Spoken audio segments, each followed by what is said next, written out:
All right, we are live. Okay, guys, welcome to the Home Service Expert.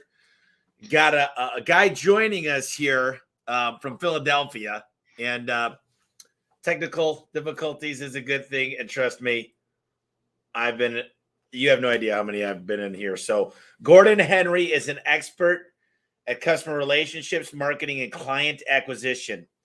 He's the chief strategy officer at Thryv, and he did that from 2019 to present. He was the chief marketing officer from 2014 to 2019. He was the advisory board member of SNAS from 2014 to present, advisory board of EDZAC from 2014 to present. Lots of other things here on this sheet. Gordon Henry has been helping small businesses for over 20 years. Gordon is the chief strategy officer at Thryv, the leading CRM for small businesses. Prior to Thryv, he was the chief marketing officer at Yellowbook, a leading small business digital advertising company. Gordon is also hosts the Winning on Main Street Small Business podcast series. Gordon has over 25 years of experience in client acquisition strategies and marketing, which is my favorite thing in the whole world. In fact, I love marketing with a passion, and there's nothing I'd rather talk about than marketing. So let's do this, Gordon. Let's let the audience get to know you a little bit and hear your background, hear what you're passionate about, where your life's brought you, and what the future looks like. All right. Well, first of all, Tommy, good to see you again. And I want to tell folks that you were on my Winning on Main Street podcast several months ago. So people who want to hear Tommy being interviewed by me can go to the Winning on Main Street podcast and look for Tommy Mello. It was an awesome podcast. That was great. I also want to mention I was in Philadelphia, but I'm now up in the New York area. So I knew years. That. That's all right. It's all right. Still an Eagles fan, although it was a sad year. But I've been an Eagles fan, lived 23 years, raised 3 boys in Philly, so it's all good. So personal journey.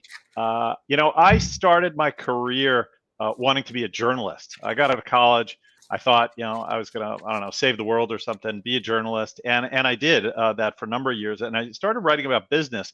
Got really interested in business, and so I ended up going to business school, and that really changed my perspective on things. It really gave me a path, and so it was a worth it thing for me to do, maybe not for everybody. And I ended up going into the direct marketing field. My first real job was with a company, if you're old enough, you'll remember, called Columbia House, which used to be the big direct marketer of records and tapes. If you went into college in the 80s or 90s, you probably got 10 CDs for a penny from Columbia House, or 10 8-tracks for a penny, or something like that. So people who are old enough may remember that. It was a great direct marketing organization. It was really kind of like a college for direct marketing. Anyway, I eventually left there and joined a company called Yellowbook. And Yellowbook was a leading Yellow Pages company that served small businesses with really terrific return on investment for their advertising.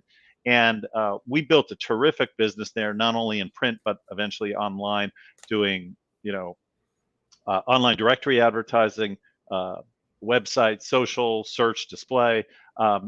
We had a great run there. Was there for about a decade. And then the management team there basically exited out and came over to what is now Thryv, the company I'm working with today. Same group of people who were running that company basically moved over to a different company. There was a lot in there, but have now been running Thryv for almost a decade, and not only selling the marketing services to small businesses, but also software to help them run their businesses. That's been the big pivot, is really trying to get into the area of software to help small businesses run. And as you said, I was CMO at Yellowbook and at Thryv, and then about a year or two ago moved into the strategy area. So what are the difference between CMO and chief strategy? I never really, I don't know that being in the blue collar garage door industry, what's the really, as a CMO, I was more involved in the day-to-day, particularly things like client acquisition, which you talked about, client retention, and I still work in those areas. But on the strategy side, we're more looking at, for example, how's the company going to expand? Are we going to do acquisitions? Are we going to be moving into new territories, new countries, alliances and partnerships? Some bigger picture activities. That's fascinating. So that's really got me intrigued. I got a lot of questions here, but I'm going to probably shoot off my hip here on a lot of things. So, you know, I remember those CDs because there was ways to do it to where somehow my buddies used to be able to get like 10 CDs at a time, but we'd get them like we could do it 20 times over again. Somehow they spammed the system back in the day. And but then a lot of the times what would happen is when you got those, it automatically got you into the membership to where you had to call them to turn it off. Yeah. It's crazy to think that I know anything about that. I mean, wow. Yeah. And then, well, you know that the trick of that was that a lot of people will remember that you get the 10 CDs for a penny, and then you had this obligation. You probably couldn't get away with that today, but in those days you were like obliged to buy 6 units at regular price plus the shipping and handling, which turned out to be really expensive. But the thing is that everybody was always trying to not get sent the automatic for each month. There would be like an automatic selection, like you got to have Clapton's new album this month. And so you'd open up the mail to, X out the automatic selection that you didn't want. And while you were in there, a lot of times you're like, well, I do have this obligation and Springsteen has a new album out. Maybe I'll get the Springsteen album. And so it got people to engage with the material and buy stuff. Here's the deal. It's understanding how people think and getting in their minds. I mean, back in those days, I used to get a free CD in the mail every day. For those of you that don't know, it's called AOL. But then why Yellow Book? There was Yellow Book was great they had a run. I mean, Yellow Pages in general had a run for a long time.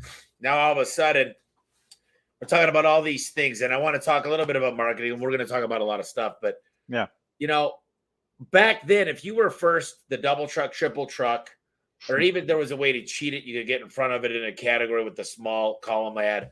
But hence the name A1 Garage Doors. The only thing that comes before A1 is 1A, and that just doesn't make sense. But nowadays I talk a lot about Google has 4 algorithms in home service. You've got LSA, GMB, organic, and then you got the pay-per-click. You've got Yelp, you've got Angie, you've got the BBB, you've got Thumbtack, you've got Home Advisor, you've got things like Groupon, you've got Valpak and Money Mailer and Clipper. And then, of course, you've got affiliate marketing, and then you've got branding, which is TV, radio, billboards, and vehicle wraps. And then you've got influencer and micro-influencer marketing. And all these things probably a lot of people are listening, maybe like, what is he talking about? But where do you get started? I mean, where would you say you're starting a business today? It used to be come up with a brand name, come up with a logo, and get into Yellow Pages or Yellow Book. Now, what would you say? Where do you start? From a marketing perspective? Well, first thing, we're going to get into a little bit more of this idea of automation. But first thing I think that's very important is if you do have a business that exists in any shape or form, you got to have a customer list. It's really important that you have a digitized customer list so you know who your customers are, you know your customer information, and ideally it's in some type of system where you can contact them in an automated way. What I mean is you got their information, hopefully an email address, and you can market to them on a quarterly basis. You can send a reminder that says, hey, remember I came out and fixed your garage doors. It might be time for me to do a checkup again, or it's a new season, spring cleaning. I can come out and clean your yard or whatever it is, that you have a list of people and you can automate the communication with those who you already have, because, you're, as everybody knows, the cheapest customer acquisition is going to be your existing customers and getting them to come back for more rather than trying to find a new one. Now, if you're starting from scratch, I think, you talked about Google advertising, you might've mentioned Facebook advertising. There's always the issue of having a website to drive people to. You can do email marketing if you can get, ideally a list in your space, and trying to do some level of display advertising in, vertical areas that are relevant to you where people will be looking, makes some sense. So I think, an important thing with all types of marketing, whether it's a small business or a big business, is testing. There's not automatically one answer for all people. And so you can do one of the nice things about search advertising and social advertising is, you can buy it in small amounts, you can turn it on and you can turn it off, and you can test. And I will say, even though people don't realize it, we still run print directories and online directories, and people may think, oh my God, Yellow Pages, is that still being used? Well, it is still being used, mostly by people who are 50 and up, mostly in suburban and rural areas. And it tends to be for home services and other types of services. And you'd be surprised the ROI that advertisers get on it, particularly, certain categories, plumbers, roofers, electricians, maybe garage doors. And so don't just go for what seems trendy. Try out all the available advertising and see what your ROI is on it, because we do a surprising amount of business for a lot of services even still in the print directories, as well as the online and the other things I mentioned. I'm excited about this because I'm a data guy. I love visuals. I actually have a book around here somewhere. I got a lot of them, but it's all about visualizations, and it's around here. But I just love seeing reporting, data, understanding the numbers, KPIs. Automation is like when you could automate your business to a certain extent. It's like exponential growth, AI, the stuff coming out, using data to make decisions. Like, why just go to every garage door owner? Why not find the ones that have a great credit score, the ones that are a certain age, the ones that have multiple garage doors? That stuff's available. So let's talk a little bit about Thryv and what it is exactly. There's actually a guest here, Jim Andrews, that said, perfect timing for me. I signed up with Thryv a couple of days ago and had my first onboarding Monday morning. What can I expect from Thryv? Never used a CRM for over 30 years. So let's talk about Thryv and what it does. Okay, great. And I just want to say one more word, but before we leave marketing, it is all about the data, especially if you're a small business. And don't just go with your kid says, hey dad, why aren't you on Google, or why aren't you on Facebook? What really matters is, what does it cost you to get a lead, basically to make your phone ring? And then how many of those leads convert and buy and come back? And so you really need to track all those things, because you may be surprised what seems like the most popular source may not be the best return on investment for you. So I just want to get that idea out there. And it really is about the measuring and the data. So what is Thryv? Thryv is what we call really an end-to-end client experience platform. What that means is it's a way for you to manage your customer list from really the moment the customer sort of comes in the front door. The front door could be your website, to really the end of the process, where you're asking for them for a payment, and you're asking them maybe for a referral, and everything that happens in between there. So, I tend to think of like a consumer journey. So consumers looking for your services, garage doors, right? Maybe they do a Google search. They should be able to click and come to your website. They should be able to book an appointment on your website, which Thryv will allow them to do. They should get a notification when they book that appointment saying, oh, thanks, Mrs. Jones, for the appointment. We'll be out to see you on Tuesday at 10 o'clock. There should be a reminder that goes to Mrs. Jones saying, hey, it's an hour before appointment. Don't forget, let us know if you have any problem. There should be a way, if you're out there through your smartphone, to give Mrs. Jones an estimate for whatever the job is that you're going to be able to do. If she says yes, you should be able to send her an invoice. She should be able to pay you electronically. She should get a thank you for that payment. And then again, maybe you want to have it set up so you can send her a request for a referral, like, thanks for doing business with us. Please, send us a referral or write a review. And then again, you might want to do reminders in the future. Hey, 4 months from now, let's send her, hey, how you doing? Hope you're still happy. Let us come out and see you again, kind of thing. So it's a way of automating all those interactions. If you think about businesses that do all that stuff manually, it's a lot of effort for you and your team. And this is a way of taking a lot of that manual effort out of the process and making it, frankly, a lot easier for the consumer. One of the things that we realized in developing Thryv, again, this was already 7 years ago we started, the world has moved to smartphones. Maybe you like that, maybe you don't like that, but let's face it, most people today live on their smartphones, especially anybody who's, like south of 60 years old. And, I have 3 kids in their 20s, and, their smartphone is probably never more than a foot from them at any time. And and if you want to communicate with people today and do business with them, you got to do business the way they want to do business. And that means communicating to them through their smartphone. You can't ask people to leave you voicemails, and you certainly don't want to return those voicemails. So, a lot of this stuff, we're not taking out the human element there, but do it where it's adding value, not, oh yeah, I'll see you at 3:00 on Monday. That can be done via calendar appointment on your website. Yeah, well, here's the deal. I can't tell you enough. The user experience is everything. My voicemail is intentionally full, and people are always text me. They're like, "Did you know your voicemail is full?" I'm like, "Yeah, I knew that 3 years ago when I intentionally let it stay full." Because I don't listen to voicemails, and I don't know who does, unless you're like people. You should see. I walked into my office a year ago, and they're like, "Yeah." I was like, "Are you guys calling these customers back and following up?" And they're like, "Yeah, we left them a voicemail." I'm like, do you know that I think it's somewhere around 99% of text messages get read?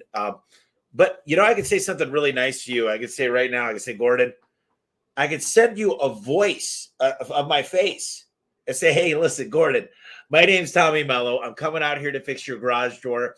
I'm stopping up at 7-Eleven. Don't make me get you a Monster. Tell me what you like to drink. I'm grabbing a Gatorade. Let me know what you're thinking. Whatever it is. But one of my buddies is like, he's a sales coach at a real estate. He does $10,000 a pop. He's like, that little voice note, you could automate stuff like that too. And between text message, voicemail blasts, emails, automatic follow-ups, links to Calendly, which is just a simple way of finding out when they're available. Let them pick the time that works for them. These are things that most business owners don't have a clue, and they don't realize when you start to re-engage your list. How much is that worth? That's my question, Gordon. The stuff we're talking about. Yeah, I don't think I've wasted so much time not automating. There's a thing called Confusionsoft. I'm kidding, but that's what we call it. I'm familiar with it. And it's like you got all these rules and stuff. It's just the simple things. There's a lot of simple things out there these days, but the thing is, there's very few tools that it's all in one. There's Active Campaign, but then you need this, you need this, you need this. So tell me a little bit about how you guys build the campaigns and make it simple, because I think business owners sometimes are like, man, I'm going to need a software whiz for this stuff. Right. So glad you asked that, Tommy. So first thing I should say is the gentleman who you said was doing his first onboarding call in a couple of days. At Thryv, we provide service. I think it actually surprises people how much service. And when I say service, what I mean is it starts with the onboarding. You sign up. You have a person with a name who you can reach, who walks you through the software and helps you get set up. And typically we'll do a couple sessions with them. It can be, 3 in a row. It could be 1, then 2 weeks later, then 2 weeks later, whatever's convenient for you. And we don't try to teach you everything. We try to teach you enough to get started. And it's not that it's an overwhelming amount, but we know people want to, get to the, what's going to create value. So they may spend 30 to 60 minutes with you, and immediately you're able to do stuff. You're able to, get your inbox set up. You're able to get your appointments set up. A lot of people don't realize you can automate your inbox so that all the different ways that people communicate with you can show up on one screen. And that's how we do it with Thryv. So whether they're communicating with text, with Gmail, because a lot of people have a Gmail address, with your business email, any way they're trying to reach you can show up in a single inbox on Thryv, and you can respond to them with a single inbox. And one of the beauties of that is that you have all communications through each customer in a single place. So, you kind of have a profile page for every one of your customers. But we make it pretty easy to get started, and then, sort of move you up the learning curve. And you talked about, like these other devices or other pieces of software out there.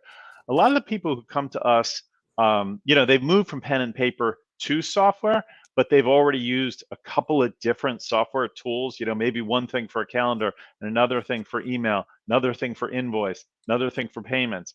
And suddenly they got like 4 or 5 of these little point solutions, and they're like, none of this stuff talks to each other. It's really confusing. It's a mess. And they move to Thryv because it's an all-in-one solution. And they're like, thank God that I can just use one piece of software. I don't need 5 different things. Yeah, I know how that goes. I'm always asking people. I look for a great user interface when I look for a piece of software. Then I say, tell me about the webhooks and API, because without having a way to communicate from other systems, and Totally. I think that that's essential, because there's always something coming out there that's like a new analytics tool for Yelp or something. Absolutely. And I'm like, I want to be able to pull that stuff in. I'm not trying to say, but by all means, we actually have an app marketplace. So if you're trying to make this communicate with your QuickBooks, with your Constant Contact, with whatever the thing is that you maybe love or have used for years, you can do that with a couple of clicks. Very easy to do. And the data flows between.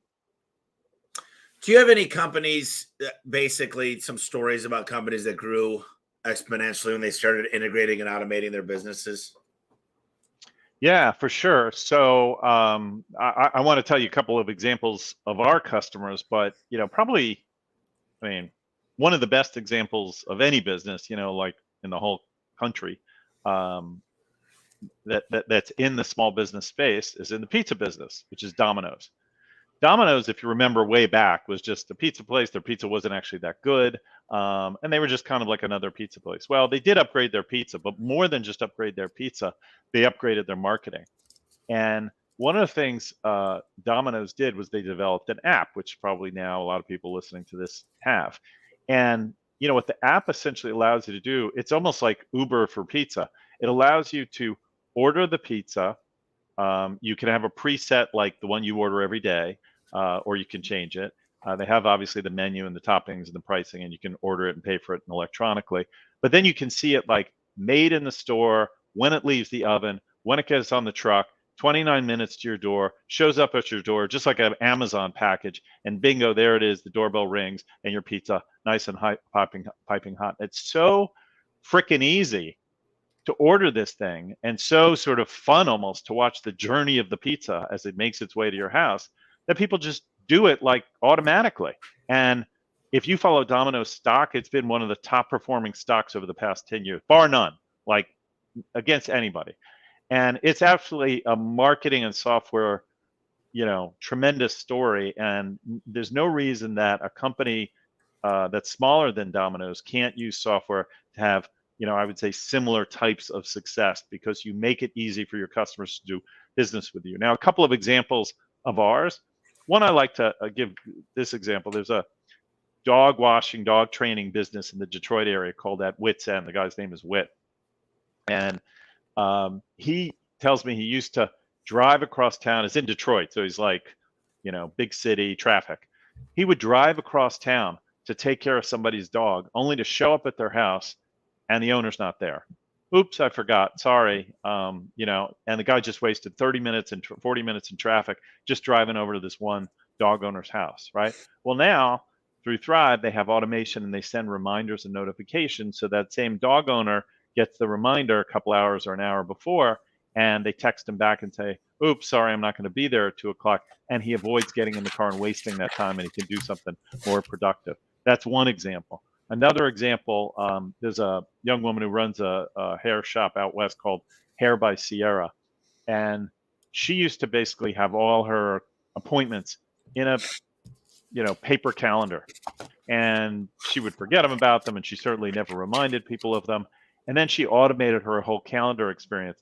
And the whole thing became easier for her. And she was able to grow the business because she wasn't spending so much time marking up her calendar and calling people. And now she spends all her time working on the customers, making them look beautiful, and almost none of the time dealing with appointments. So those are it frees people up to do the value added. Maybe one way to think about it is your time, whether it's garage doors, doggy cleaning, hairdressing, landscape, your time doing what you're supposed to be doing is maybe worth, I don't know, $100 an hour, $200 an hour.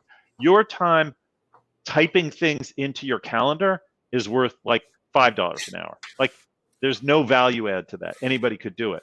So you got to minimize the amount of time you spend doing things that don't add value and maximize the time you spend doing things that do. Gordon, I go and get vitamin B shots. Sometimes I get this facial treatment, microneedling, and my buddy, Dr. Sean and Roxanne, and they work together. And I asked them if I could be a business partner. I said, can I buy in? because I know that uploading the database, categorizing each person into one of maybe 5 segments and getting them on a monthly, or if they're a bi-weekly, or if they're a bi-monthly, and reminding them and a custom message with their name and say, listen, right now is that time again. The vitamin B, vitamin C, vitamin E shots, whatever it is, vitamin D. As we're going into this allergy, whatever, they got a ton of different stuff. And they can send out a case study or whatever. Just top of mind awareness. And I love it because you can get them to opt in via text because they're like friends and they've got a good relationship. And if they could get it on some type of cadence, they can begin to say, I'm going to maximize my entire calendar. I can work 3.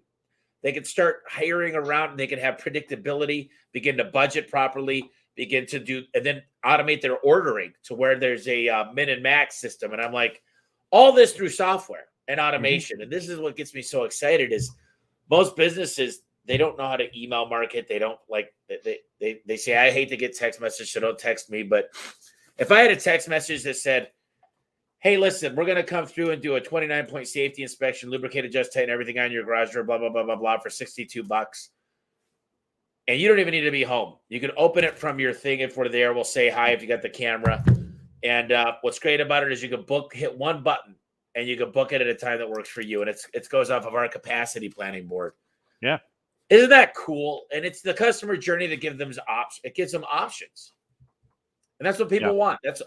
I know people my age, people in their 20s. I'm in my 30s now, but soon to be 40s. And we want to book the way we want to book. I don't really necessarily want to get on the phone and say, okay, transfer me. Yeah, when can you guys just tell me what I need to know right here? Let me get it done. Totally. One of the problems we've found over the many years in that old yellow pages and marketing services, but still do actually, is small business owners don't answer their phone and they don't return their voicemails. It's just been true for years that when you see a phone number, wherever that phone number appears, when you call it, many times that number for a small business, because it's a small company, the guy may be under a sink or maybe up on a roof. He's certainly not going to answer his phone at that time. And so it goes to voicemail. Okay, no problem if he calls you right back. But something like, you can look in the industry statistics, like 40% of voicemails do not get returned. It's amazing because the small business paid to generate that lead, and yet they just don't return it. Well, how frustrating is that for the consumer? So instead of asking people to call you, have a way that they automatically get a response from you. It can be, hey, I'm up on a roof and I'll respond to you immediately if you intend to call them. Or it can be, click here and go to my appointment calendar and book a time for me to speak to you or see you. But nobody wants to wait around expecting. I mean, that's just not what people do anymore. You're right. And I like what you said. And I'm going back to just the old marketing thing of just figuring out what works. And I'll tell you, tools tell us how stuff works. Like, it's funny because me and Adam were talking. We started this concept called Garage Door Freedom.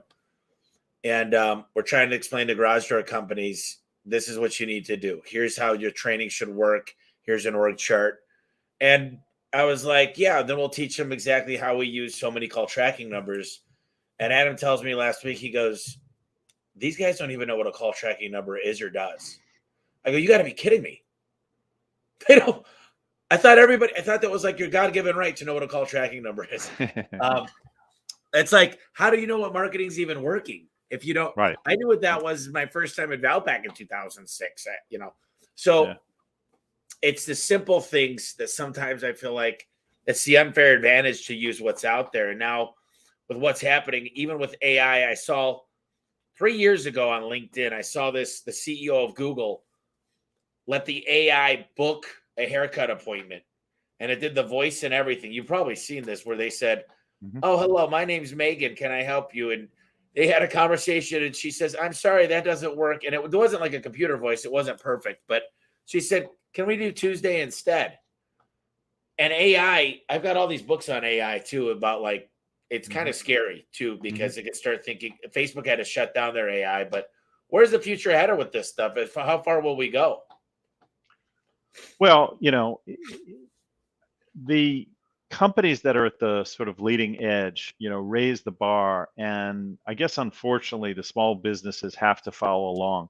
When I mentioned Dominos, you talk about Uber, we've all ordered from Amazon. Today, they're the companies that set consumers' expectations. If you order something from Amazon and it shows up in 24 hours at your door, now you suddenly expect everything to show up in 24 hours. If you go to the airport and nobody has a paper ticket anymore, you take your smartphone and you swipe it through, you expect to be able to swipe your phone for everything you do. Why should I have a paper anything? So my point is that the expectation gets sent to kind of the best in class. And so that's why small businesses have to stay with the, sort of stay with the times. Otherwise, they start to lose from a customer experience. I think that most small businesses do provide a really good product or service. They do a good job in your plumbing. They do a good job on your roofing. They do a good job in remodeling your kitchen, whatever the case may do. But they do, frankly, a pretty subpar job on the customer experience. And that's really where it needs to be improved. Otherwise, they never get to the chance where they can show how good their service really is. And who are they losing out to? They're losing out to a bigger company that's basically providing the same service, but the customer experience is a lot, better taken care of. To your question about AI, all that stuff is actually coming, sooner than, maybe people expect. I think if someone were leaning in that direction to get a little bit more sophisticated, maybe they should be thinking about chat, offering chat on their website, because the nice thing about chat is somebody can quickly type in a box, they can type in a question, and there's a number of different ways to fulfill it. Obviously, the owner is not going to do it. You can outsource it, but you can answer simple questions for customers on your website that way. But that's even that, I'd say, is beyond what most small businesses really need to be doing today. They need to do the blocking and tackling. What are some small areas of the business that most business owners don't know that they can actually automate? Right. Well, a key thing I think a lot of small businesses need to realize is they can automate things that have to do with their staff. Where a lot of businesses sort of mess up is with their staff, because they don't have a system where the staff knows what the boss did and the boss knows what the staff did and so forth. And so you want to have this system that allows everybody to be working off sort of the same platform. That's extremely valuable, because let's say you're, I don't know, some type of coach or trainer or something like that, or maybe you're, providing some type of training. You have customers. They may be talking to your staff, they may be talking to your system, they may be talking to you. If all of that information is in a single place, that's not even automating, that's just organizing, on a platform. You can look at what the communications were with your staff. And so, the customer feels taken care of because whatever they said to somebody before is captured. What are some of the things they don't realize can be automated? Some may not realize, for example, even something as simple as estimates and invoices. I heard a story from one of our customers who's a roofer. He went over to somebody's house. They had just gotten an estimate. Well, they had just had another roofer there. The roofer had gone back to his office to, quote, type up the estimate.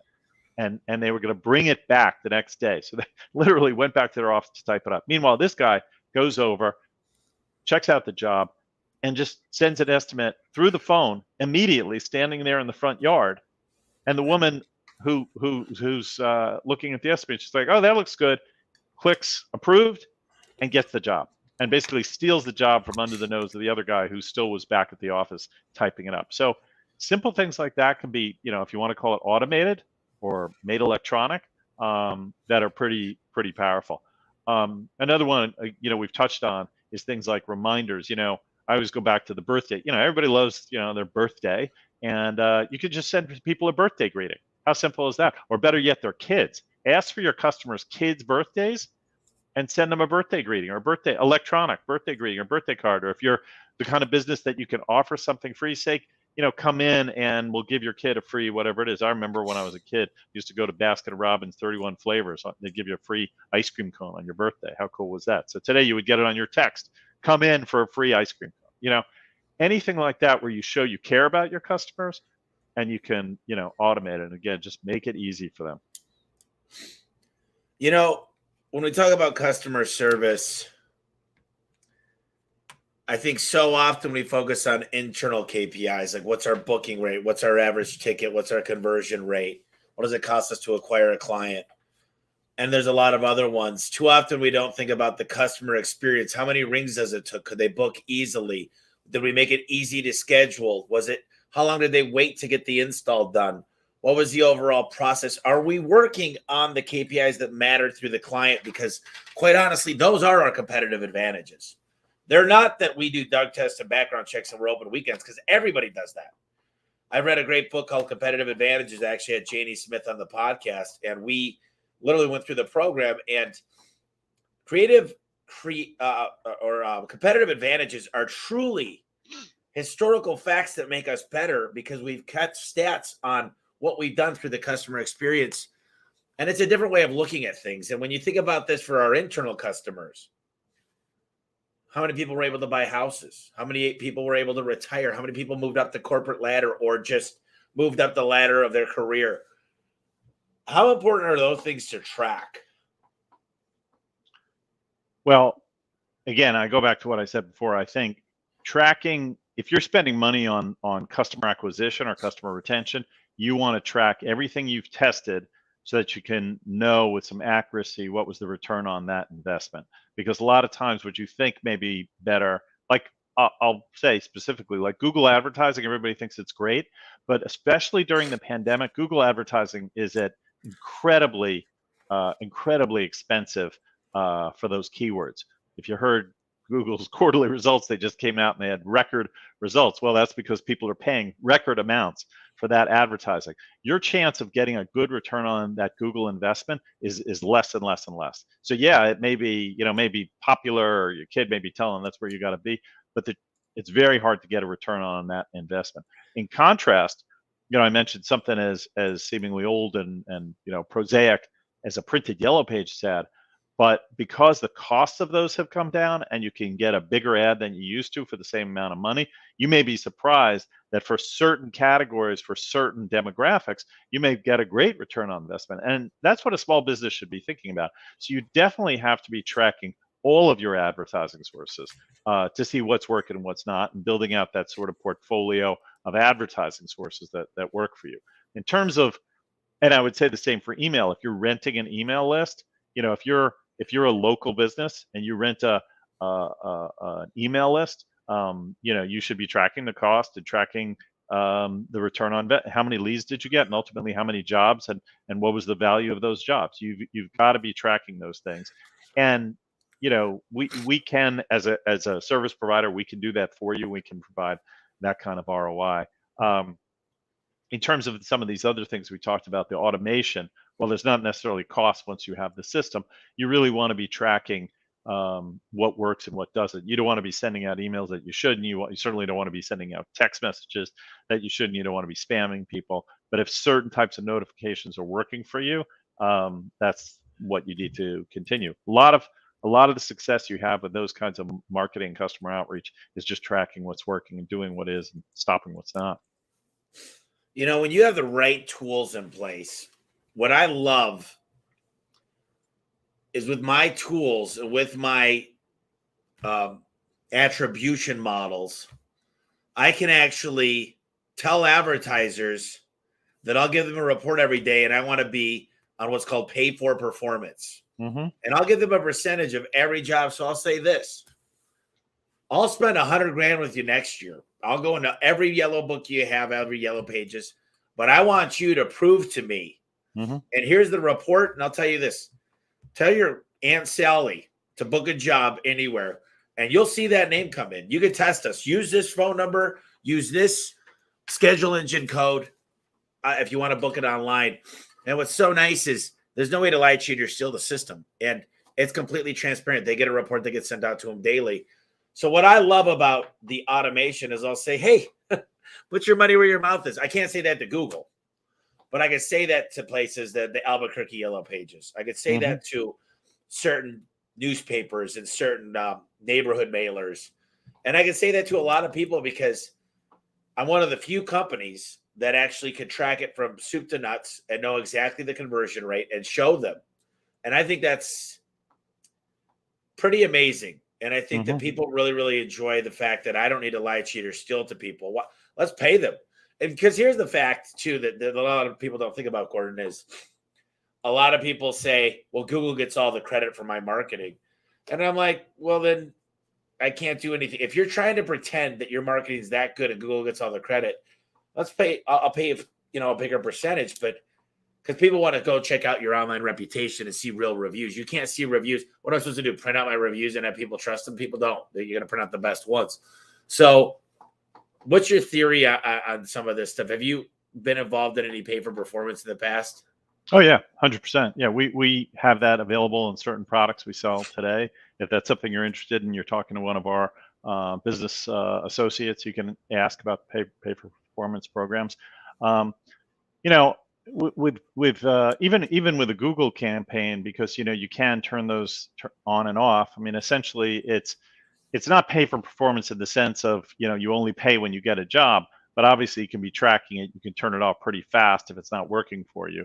The true pay for performance is where you say, I'll pay you $20 a job or $20 a phone call, and we do have some programs like that you can inquire about. If it's done fairly for both parties, I would argue it really ends up in the same place as regular advertising, because we sell advertising that works, and we have a lot of to your point about the call tracking numbers. We have call tracking numbers. We've had them for 2 decades that show you very accurately what's the number of calls that a certain type of order or certain types of advertising generates in a certain category in a certain market. For people who don't know call tracking numbers, just a special phone number that forwards to your regular phone number. And so you can record how many, and that's the number, that special number is the one that goes in the ad. And so you can tell how many phone calls or even clicks your ad generated, with like 100% accuracy. And so you can see, I spent whatever, $1,000 a month for this ad. It generated 50 clicks. So it's $20 a click. I converted 10% of those. So it's $200 a conversion. Okay. Does that make you money or not? Let's talk about your business. Well, I'll tell you what, I work with Canet and I work with a lot of other places. And the reason they've learned to love me is, number one, I'm in 19 states and it's one decision maker. It's not a franchise model. So they don't have to call 80 people to get a decision. Number two is they really say, you're not answering your phone on time, or you are. And if you could have a good call center and a good average ticket and a high conversion rate, they'd rather do that model. So I've got an obligation to them on performance pay, or they're going to drop off. And number two is, all of a sudden, all their remnant space, they're putting me on the right side instead of the left. They're putting me with a better subtitle or adding an extra color to make that pop. So I would say we're trying for each other, because I know they'll give me more exposure if I do well for them, because they've got an algorithm running in the background saying, we can't have 10 HVAC guys or 10 flooring guys in here. We can't put a flooring guy here, flooring guy here, flooring guy there. So they want some diversity, but they also want to know who's driving their key performance indicators to make us the most money, which will spike their algorithm. And they'll say, we're going to give you more space. We'll give you a header here. We're going to throw you into classified. We're going to give you a special report that's kind of like earned media in here on this date. So it turns out to be a pretty cool thing. And it's not just print. There's other directories that do, I've heard sites that they'll rent out space on their site. So an example is I've got a motivated seller lead business. So we love people that are motivated to sell. So, there's certain things like what about a hoarder site? Some people are going to lose their house that are hoarding. So why not just take a sponsored ad on there, but give the space away? Because if I'll give them a percentage of like maybe $1,000 if I get a sale. So there's a lot of ways to do this, but without measuring, without having automation, without having a tool like Thryv, it's impossible to do what we're talking about. It's almost, I'd say losers, Gordon, and I'm sorry if you're out there listening. I'm saying the losers in general say, all I do is word of mouth. Because you don't own a business, you own a job. Because it takes a lot more to have a lot of employees. When you don't work, if when you don't work, you don't make money, that's not a business. That's a full-time job. And quit lying to people, because you're actually still you're still a technician. You're still in the field. That's not a job. You just happen to book your own phone calls and be a CSR dispatcher at the same time. I apologize to you, but that's not a business. A business is when you sleep, you're making money. Mm-hmm. So I think it's really, really important that if you're not driving, if you're not, I used to hate financials, man. I used to hate balance sheet, income statement, P&L, whatever. I got money in the bank. But when I realized those numbers told a story, and I realized what the automation could do, and I realized what things meant, I've had, and I'll say this, I want to tell you one more thing here is I don't love going to the doctor, but I've heard stories that if they would have known earlier about their cancer or their sickness, they could have fixed it. Mm-hmm. And so a lot of people hate going to the doctor. But if you know, you get there early enough, you catch stuff early, you could save it. You could save your business. You could get that marriage back. You could be a better mother or father. Mm-hmm. And I know this is an extreme, but isn't this really the case when we're talking about these things? Sure.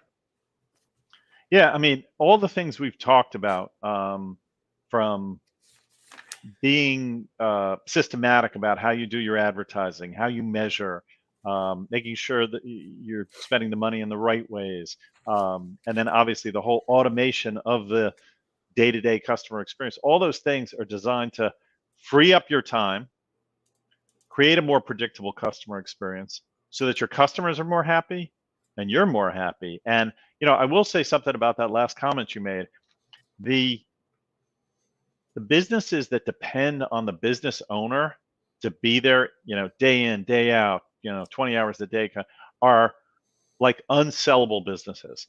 Oh, Because yeah. nobody wants to buy your business if it depends on you. They don't want you, and they don't want your business if it depends on you. What they want is a business that you can walk away from and it still works as well or better than before. And the way you create that business is to do what we're talking about, which is really creating systems that make the business predictable and repeatable and that don't depend on you. And so the reason you got to do the things we're talking about is that you can gradually get yourself out of being so critical to the business that you got to be involved in it all the time. And then you can start working, on the business instead of in it, so that eventually you can really recede from the business and sell it. I mean, in my mind, that should be everybody's goal in small businesses, to sooner or later to have a business that doesn't depend on you. Oh, yeah. Well, there's a great business called Built to Sell. And there's an idea of Michael Gerber that just says work on it to make it better. It's like, look, I feel like I'm a conductor. And there's all these things going on, and I get to kind of just help make sure certain times you got the band on this side, whatever, the flutes or whatever, and you got to work in that section. But overall, I love that we leave town. When I go out of town, and sometimes our top guys in the C-level suite, we set records when we're out of town. And it's like, holy crap, we set a record and we didn't touch anything at all in operations. Right. And it's beautiful when that happens. Yeah, nice. This stuff could be overwhelming, and I think there's some business owners out there. It's just technology and automation is overwhelming. Where's the best spot to get started? How do you even go about this when they're just going to themselves? Man, Tommy's podcasts are great, but they're overwhelming. There's a lot of information. I don't even know what to do to get started. Right. What do you say to those guys and gals? Well, I'm a little biased, but I think our company Thryv does a pretty good job, both on the marketing side and on the business automation side. That's been the innovation over the years. As we started in the marketing, I mentioned Yellow Book. We started this team, 20 years ago, helping small businesses advertise and get really great return on their investment. We've continued at this company Thryv, and we still offer all those services. And then we've helped businesses to automate. So how do you get started? Go to thryv.com, THRYV.com. Click get a demo, or there's a phone number there you can call if you prefer that. And you can do two things. You can talk to us about the marketing, or you can talk to us about the automation, or you can talk about both. But as I mentioned, we appreciate and understand most small businesses, frankly, small business people are not techies. They didn't go into business because they're techies. They go into business because they're really good at their craft.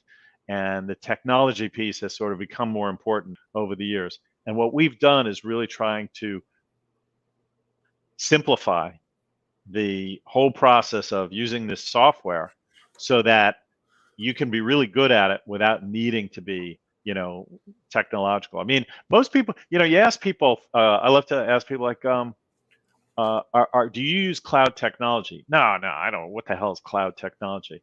Okay, do you have kids? Yeah, I got kids. Do you have grandkids? Yeah, I have grandkids. Do you text them? Do you Facebook them? Do you Gmail them? Do you go on Instagram with them? Yeah, I do those things. Oh, okay. So now you know about cloud technology. It's not like you have to be a genius. It's these tools have gotten much easier.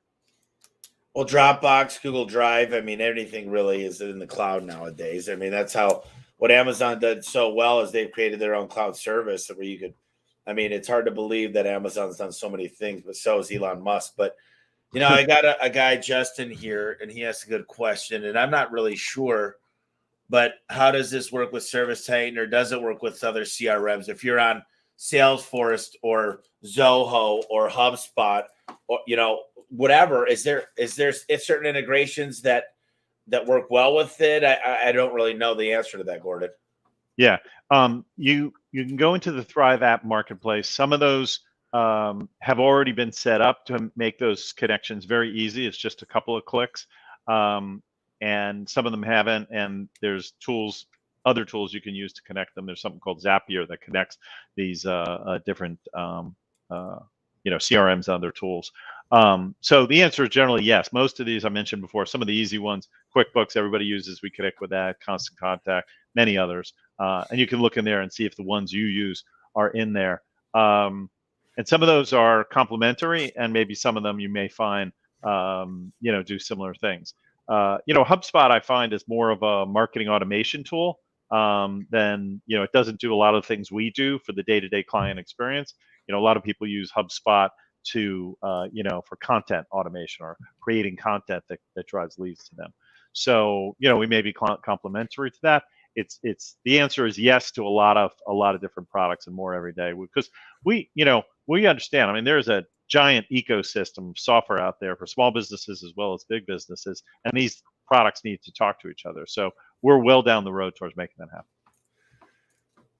Justin asked a little bit deeper if ServiceTitan does it, and Dialpad does it do automated SMS and stuff like that, and I know it does. I would say look at what you have and then get a call with Thryv and really understand how you want to use it and really describe it to them. And they'll tell you the best thing to do. And I think, Gordon, if you weren't an exact fit, you'd probably say we're not a fit, because what's the point of onboarding somebody? With software, I know for a fact ServiceTitan makes no money the first 16 months. But if they were to do an IPO at a certain time, there's a certain value given. Usually it's 20 to 25 times of revenue. But overall, if you're looking at return on investment, if they don't see a good fit, they're not probably going to take. Now, it's not a one size fits all for any software, right? Yeah. ServiceTitan's a good piece of software. From what I know, it's also really expensive. And for a lot of businesses in the HVAC space and companies like that, they don't need ServiceTitan. ServiceTitan was really built. It's pretty expensive to use. You pretty much have to be the biggest guy in town in your space, or one of them, to make that pay off for you. Now, it may be great for a few, but for many, it's just more than they need. Another random question here. I got $75,000 and 3 guys who need full time. Can I afford to keep them busy at the moment, or wait and work by myself to increase working capital? I'd like to hear you take this. Well, it sounds like you need more jobs, to keep your staff busy. And so I would say, how do you get more jobs? Number one, of course, provide great service. That. Number two, do some of the marketing things that we talked about, which is to generate leads and make sure you do answer the phone if it rings, or you do have a way for customers to notify you that they're interested in the business. Don't let those calls go unreturned. And then 3, as we said at the beginning of the show, a great way to get new business is to go back to your existing customers. If you have a customer list of 100 or 1,000 customers, let them hear from you. I'm, amazed as a consumer, how many vendors I've done business with who never contact me, just never contact me.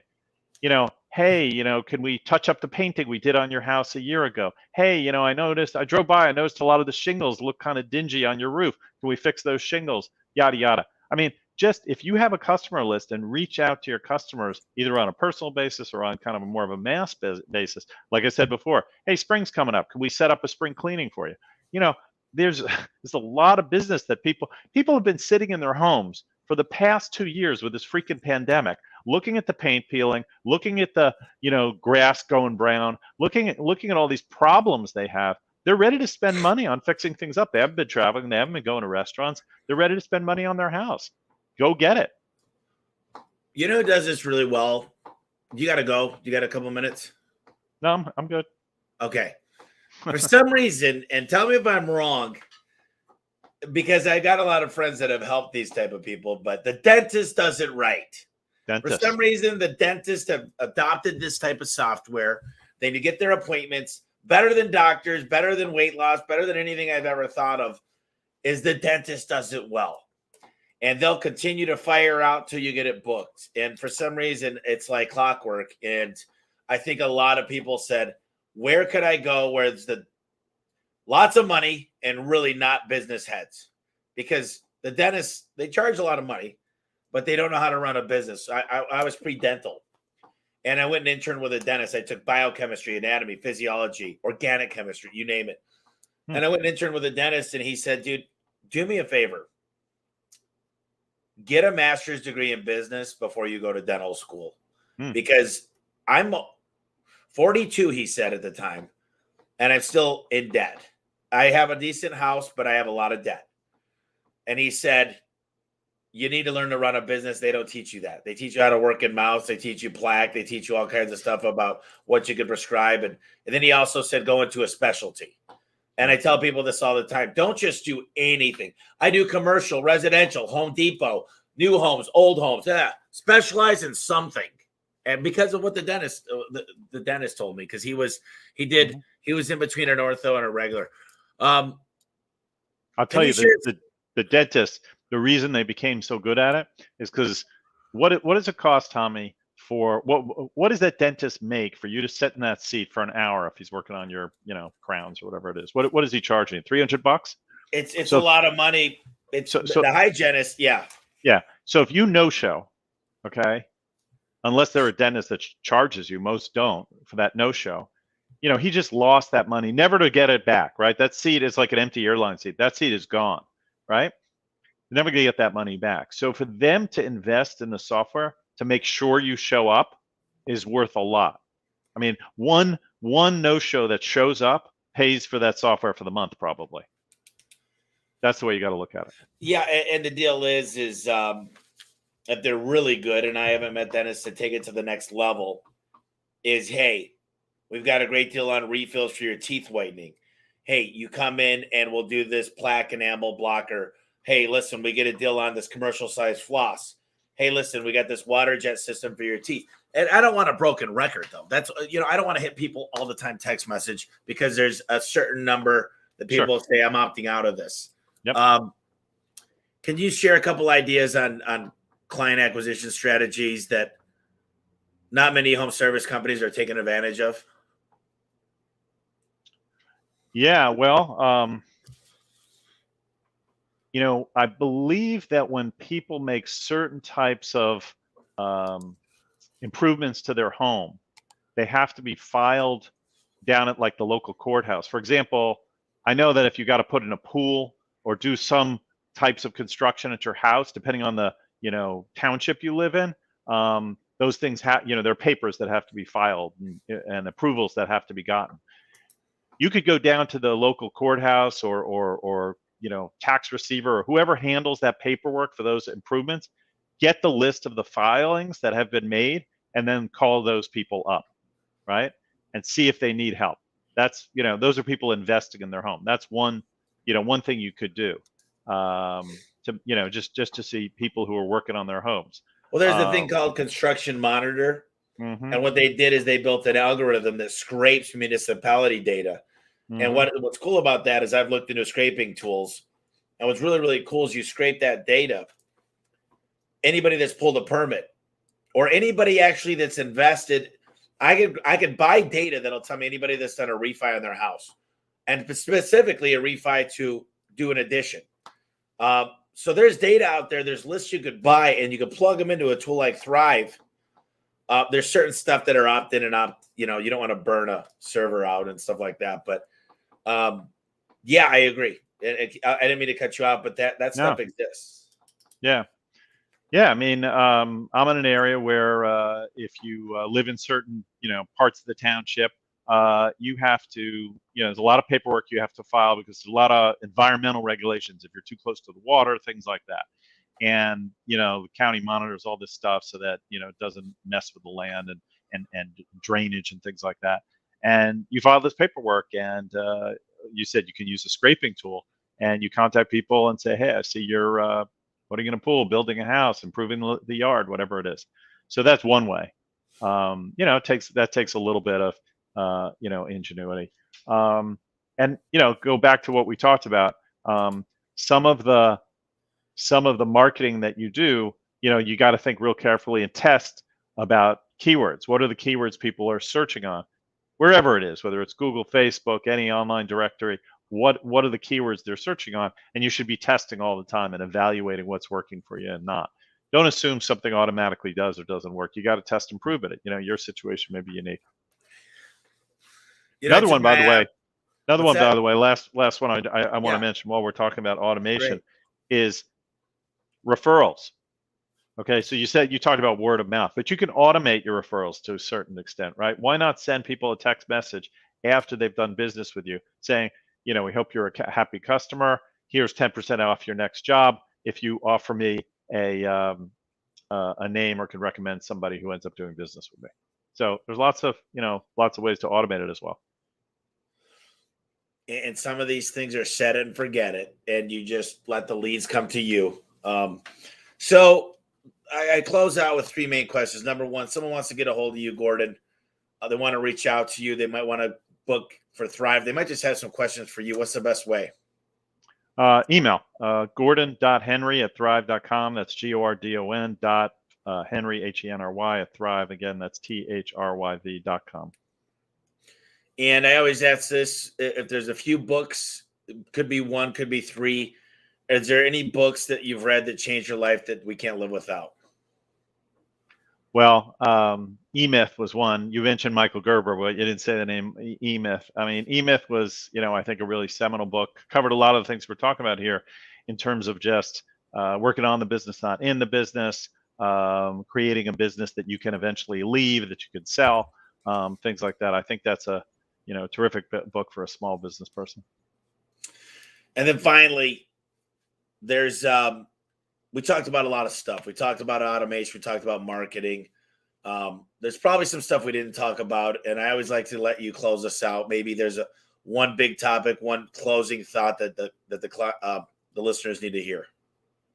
Yeah, when you think about what makes a small business person successful versus another that is unsuccessful, sure, you got to be motivated. Sure, you got to be hungry. Sure, you've got to be, a hard worker. Those things kind of go without saying. But I think a lot of small business people have those characteristics. But the difference between the, 20% of businesses that make it after the first 5 years versus the 75 or 80% that don't, I think a lot of it comes down to planning and then executing on the plan.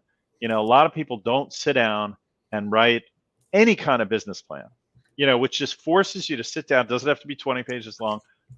What kind of, what is the service? You talked about how do you differentiate your service? How are you different than any of the other things I can buy out there? What's your plan over the next few years in terms of hiring, in terms of marketing? You can modify that as you go. It's not set in stone, but starting to think about that. And then a really important one that I know you care a lot about, Tommy, is pricing and margins.